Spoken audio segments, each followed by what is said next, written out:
وہ میرے شاگرد جو ہوتے ہیں تو میں انہیں سکھاتا رہتا ہوں کہ تبلیغی جماعت والوں کی طرح 4-5 چلے جائے کرو اپنی مسجد میں. بعد میں ایک نے سوال پوچھا، دوسرے نے جواب دیا، تاکہ ایک تو تمہاری جھجک دور ہو بات چیت کرنے کی، ایک لوگ اپنے دلائل سنیں، ان کو تسلی ہو کہ ہمارے پاس دلائل ہے.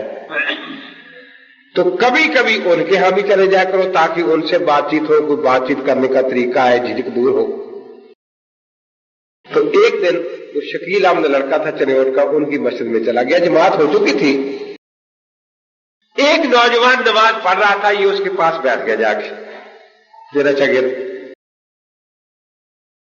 وہ جب نماز سے فارغ ہوا اس نے السلام علیکم. جی وعلیکم السلام.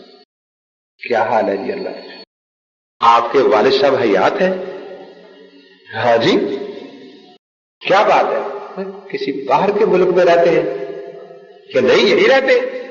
کیا بات کیا ہے؟ کہ نہیں ویسے میں نے پوچھا کہ نہیں کوئی بات ہوگی کہ آپ امی والی نماز پڑھ رہے تھے. میں نے کہا شاید ابا جی نہیں ہے یہاں.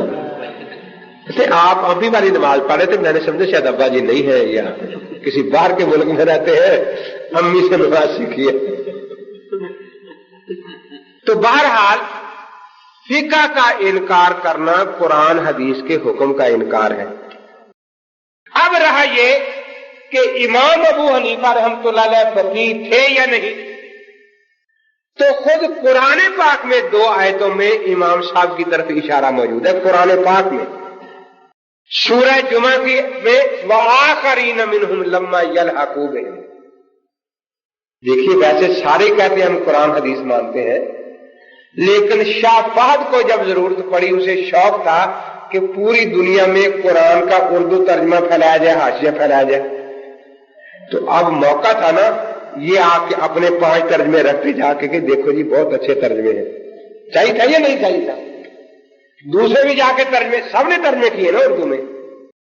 لیکن کسی کو ہمت نہیں ہوئی اس بینچ کے سامنے، اس نے علماء کا بینچ بنایا تھا کہ یہ پہلے چیک کرے گا ترجمہ صحیح ہے یا نہیں، تفسیر صحیح ہے یا نہیں.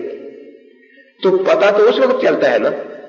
اگر کسی نے رکھا تو دیوبندیوں نے رکھا اپنا ترجمہ اور حاشیہ، اور اسی کو اس بینچ نے پاس کیا، اسی کو شاہ فہد نے چھپوایا، وہی حاشیوں میں تقسیم ہوا.